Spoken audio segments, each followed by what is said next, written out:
Chers amis, je vous retrouve encore aujourd'hui avec plaisir pour continuer notre étude sur le chapitre 20 d'Apocalypse et aborder ce troisième tableau qui va se terminer lui aussi dans l'étang ardent de feu et de soufre. Et on pourrait appeler ce tableau-là le jugement dernier. Nous avons déjà vu terminer dans le soufre la bête et le faux prophète, puis Satan, et maintenant nous allons voir ce qu'il arrive aux réprouvés.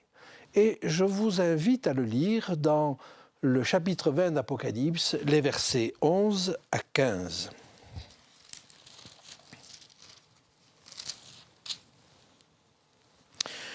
Puis je vis un grand trône blanc, et celui qui était assis dessus. La terre et le ciel s'enfuirent devant sa face, et il ne fut plus trouvé de place pour eux. Et je vis les morts, les grands et les petits, qui se tenaient devant le trône.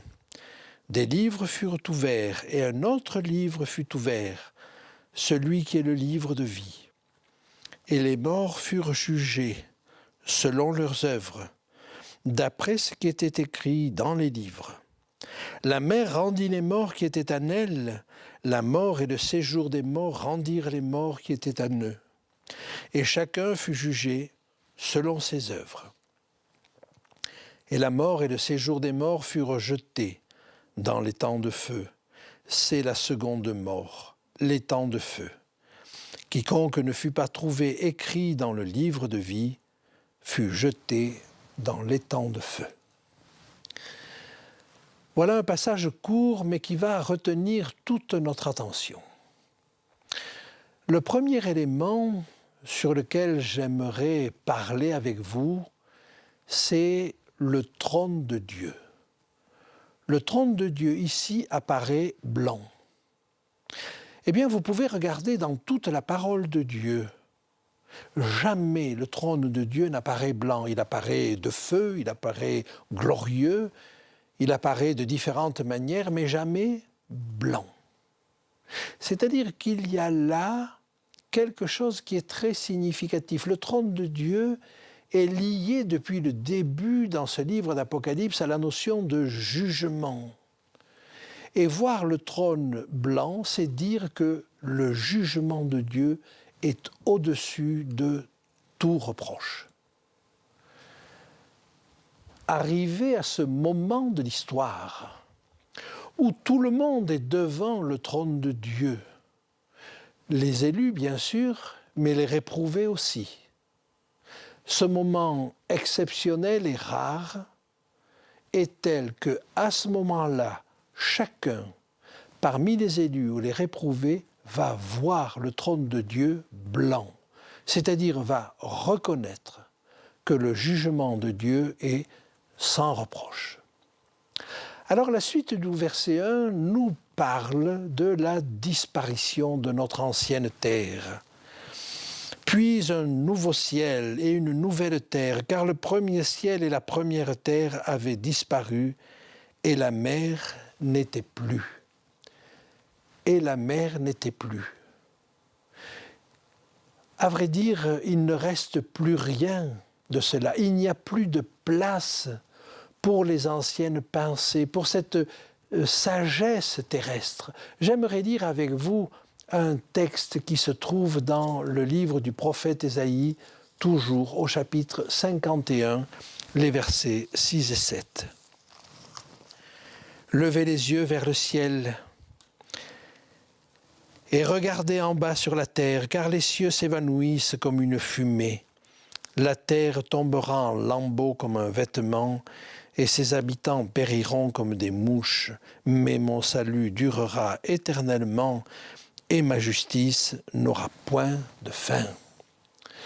Et si un monde disparaît, en réalité, un nouveau monde apparaît. Et il n'y a plus de place pour l'ancien monde. Mais c'est comme pour Satan et ses anges. Ils sont tombés du ciel parce qu'ils n'avaient plus de place dans le cœur des anges pour cela. Eh bien, dans le cœur des élus et dans le cœur des anges et dans le cœur de tout l'univers, il n'y a plus de place pour ce que représentait l'ancienne terre.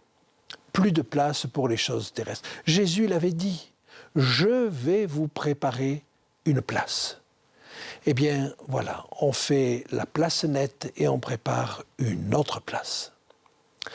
Le verset 12 nous dit ceci, « Et je vis les morts, les grands et les petits, qui se tenaient devant le trône. Des livres furent ouverts, et un autre livre fut ouvert, celui qui est le livre de vie. » Alors, tout le monde se tient devant le trône.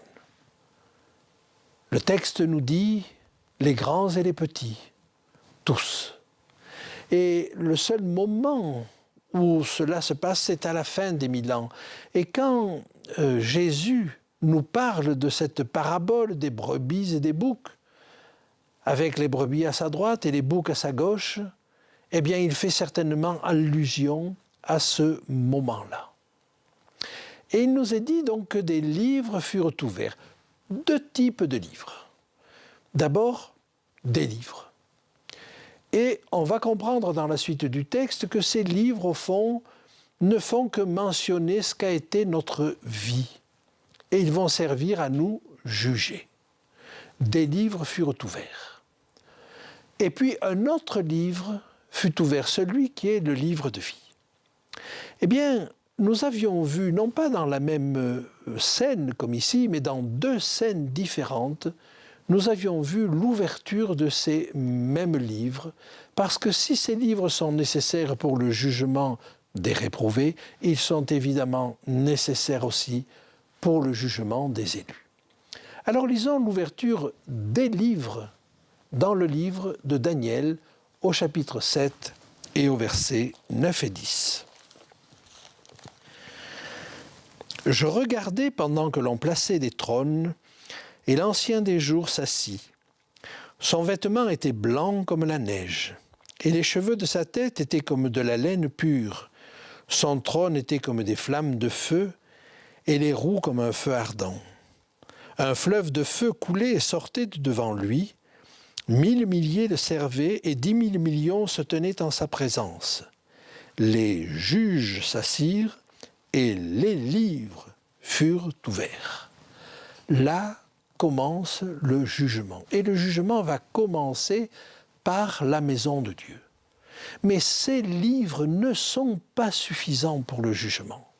Et il faut un autre livre, celui qui est le livre de vie. Et je vous invite à lire l'ouverture de ce livre dans le livre d'Apocalypse au chapitre 5. Verset 1er. « Puis je vis dans la main droite de celui qui était assis sur le trône un livre écrit en dedans et en dehors, scellé de 7 sceaux. Un peu plus loin, verset 6, « Et je vis au milieu du trône et des 4 êtres vivants et au milieu des vieillards, un agneau qui était là comme immolé. Il avait 7 cornes et 7 yeux qui sont les 7 esprits de Dieu envoyés par toute la terre. Il vint et il prit le livre de la main droite de celui qui était assis sur le trône. » Ce livre qui apparaît dans la main de celui qui était assis sur le trône va être donné à l'agneau. Mais quel est ce livre scellé de 7 sceaux? Nous trouverons la réponse au chapitre 13 et au verset 8. « Et tous les habitants de la terre l'adoreront, ceux dont le nom n'a pas été écrit dès la fondation du monde dans le livre de vie de l'agneau qui a été immolé. »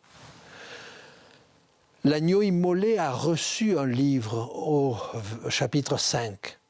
C'est donc ce livre qui est le livre de vie. Et donc, on va essayer de comprendre à quoi vont servir ces 2 livres. Alors, le verset 12 est assez explicite. Il va nous dire « Les morts furent jugés selon leurs œuvres, d'après ce qui était écrit dans les livres. » Par conséquent, les livres contiennent une recension exacte de ce qu'a été notre vie, de ce qu'ont été nos œuvres. N'est-il pas étonnant d'entendre dire que nous sommes jugés sur nos œuvres?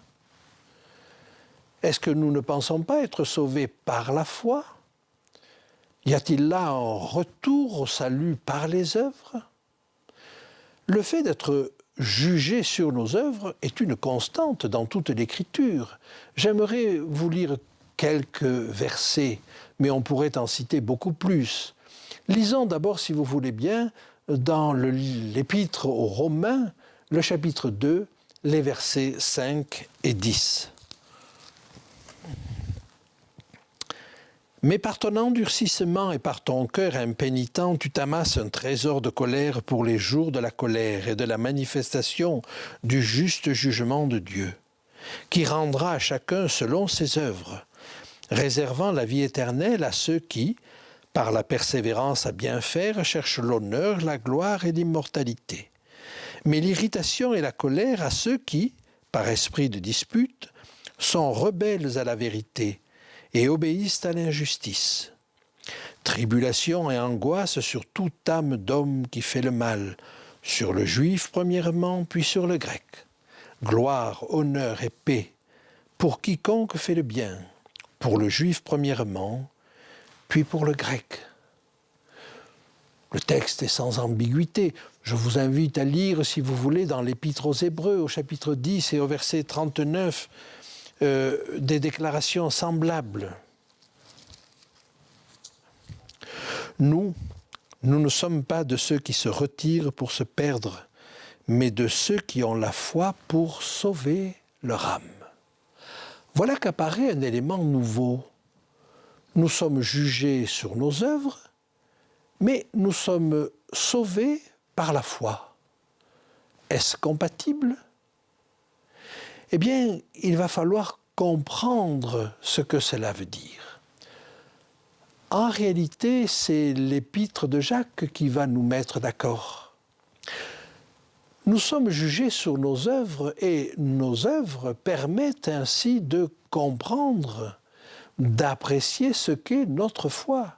Nous sommes bien sauvés par grâce, par le moyen de la foi, mais nous sommes sauvés parce que cette foi manifeste des œuvres.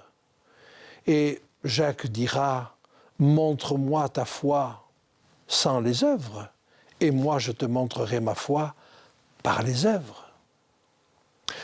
Alors la mer rendit les morts qui étaient en elle, la mort et le séjour des morts rendirent les morts qui étaient en eux, et chacun fut jugé selon ses œuvres.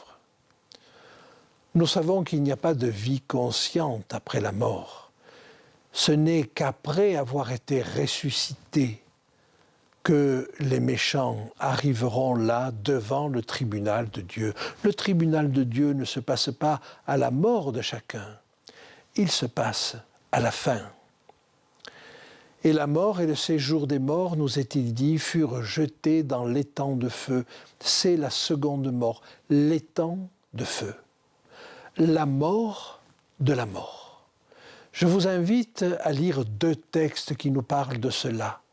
D'abord un texte dans le livre du prophète Ésaïe, au chapitre 25, et nous l'avons déjà lu. Chapitre 25, les versets 6 à 8. L'Éternel des armées prépare à tous les peuples sur cette montagne un festin de mets succulents, un festin de vin vieux et de mets succulents pleins de moelle, de vin vieux clarifié. Et sur cette montagne, il anéantit le voile qui voile tous les peuples, la couverture qui couvre toutes les nations. Il anéantit la mort pour toujours. Le Seigneur l'Éternel essuie les larmes de tous les visages. Il fait disparaître de toute la terre l'opprobre de son peuple, car l'Éternel a parlé. Et un autre texte, dans la première épître aux Corinthiens, au chapitre 15, les versets 25 et 26. Le dernier ennemi qui sera détruit, c'est la mort, car il faut qu'il règne jusqu'à ce qu'il ait mis tous ses ennemis sous ses pieds. Alors, quiconque ne fut pas trouvé écrit dans le livre de vie fut jeté dans l'étang ardent de feu et de soufre. Eh bien, ils ont été jetés. Est-ce que c'est encore une manifestation dure de la part de Dieu ?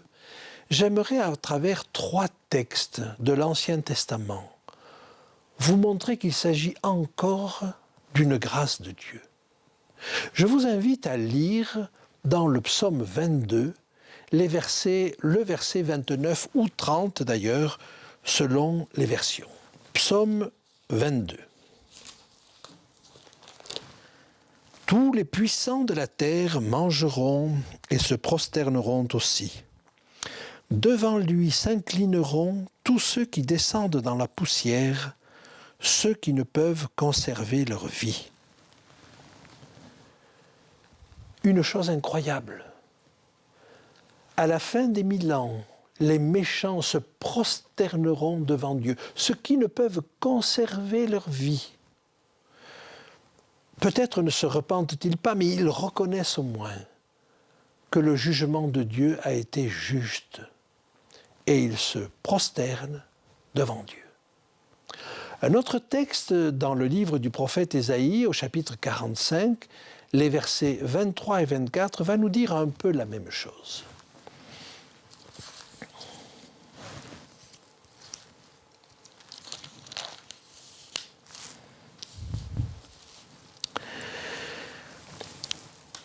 Je le jure par moi-même, la vérité sort de ma bouche, et ma parole ne sera point révoquée. Tout genou fléchira devant moi, toute langue jurera par moi. En l'Éternel seul, me dira-t-on, réside la justice et la force. À lui viendront pour être confondus tous ceux qui étaient irrités contre lui. Par l'Éternel seront justifiés et glorifiés tous les descendants d'Israël.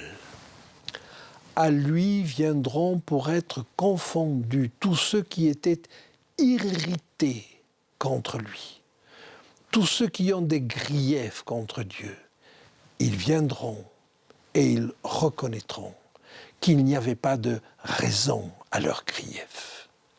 Et puis peut-être le texte le plus fort se trouve une vingtaine de chapitres plus loin, vers la fin du livre du prophète Ésaïe, au chapitre 65 et au verset 11 et 12. Mais vous, qui abandonnez l'Éternel, qui oubliez ma montagne sainte, qui dressez une table pour Gad et qui remplissez une coupe pour Méni, je vous destine au glaive et vous fléchirez tous le genou pour être égorgés, car j'ai appelé et vous n'avez point répondu, j'ai parlé et vous n'avez point écouté, mais vous avez fait ce qui est mal à mes yeux et vous avez choisi ce qui me déplaît. Oui. Dieu a insisté, Dieu leur a tendu la perche à maintes reprises, mais ils ont fait délibérément ce qui déplaît à Dieu. Mais plus fort encore, ils demandent à être égorgés. Arrivés à ce point de leur histoire, ils ne se supportent plus, pas plus que Judas n'a supporté sa culpabilité. Aussi simplement il avait compris le pardon de Dieu, il serait allé au pied de la croix, il aurait demandé pardon et Jésus le lui aurait accordé. Mais là, ils ne se supportent plus et ce sont eux qui demandent à être égorgés. La disparition des réprouvés à ce moment-là, qui ne sera pas le fait de brûler en enfer pendant l'éternité, mais qui, comme le dit le texte, est une seconde mort. Cette disparition des méchants, c'est eux qui la demandent.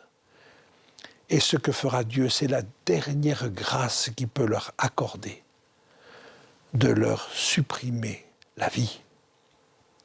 Alors, nous avons là deux groupes, dont vous avez compris que la différence n'est pas dans la plus ou moins grande quantité de péchés, mais qu'elle est simplement dans l'authenticité. Nous serons tous obligés de reconnaître nos erreurs. Mais de deux choses l'une, nous les reconnaissons maintenant, de notre vivant, et alors à ce moment-là, un remède peut être apporté, ou alors nous serons obligés de les reconnaître à notre corps défendant, avec la honte que cela représente à la fin des 1000 ans. Et puis une autre différence, l'esprit d'accusation ou l'esprit qui plaide en faveur des adversaires. Les rachetés ont manifesté cet esprit-là. Quel esprit voulons-nous manifester? En tout état de cause, le jugement de Dieu sera reconnu par tous, les élus et les réprouvés, comme une chose qui est au-dessus de tout soupçon. Alors, la vérité du salut est en Jésus, mais il nous invite non seulement à reconnaître la vérité du salut, mais la vérité sur nous-mêmes, non pour nous humilier, mais pour nous sauver.